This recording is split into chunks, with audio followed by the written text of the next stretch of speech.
हमारे चैनल को आप सपोर्ट करें, लाइक करें, सब्सक्राइब करें, काहे कि मेरा व्यूज़ डाउन बहुत जा रहा है। आप लोग सपोर्ट करेंगे तो हमको सब्सक्राइबर मिलेगा। Please subscribe my channel. अचानक अलमारी के अंदर से कुछ गिरने की आवाज आई, जैसे कोई भारी चीज गिरी हो। नेहा की नजर फर्श पर गई। वो लोहे का बक्सा अलमारी से बाहर गिरा पड़ा था। उसका ढक्कन खुला था और गुड़िया अंदर नहीं थी।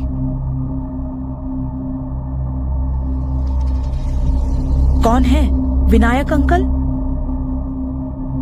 तभी नेहा की नजर फर्श पर पड़ी। अलमारी के पास पड़े बक्से के पास से शुरू होकर बालकनी तक गीले पैरों के लाल निशान बने हुए थे। लेकिन ये किसी इंसान के पैर नहीं थे। ये बहुत छोटे थे, जैसे किसी बच्चे के हों या फिर उस गुड़िया के। नेहा का शरीर पत्थर जैसा ठंडा पड़ गया। उसे अपने पीछे सोफे के नीचे से एक आवाज सुनाई दी, एक ऐसी आवाज जो किसी सूखे गले से निकल रही थी। क्या तुमने मुझे ढूंढा? नेहा पागलों की तरह मुख्य दरवाजे की ओर भागी। उसने कुंडी खोलने की कोशिश की, लेकिन दरवाजा जैसे जाम हो गया था। उसने जोर जोर से दरवाजा पीटना शुरू किया।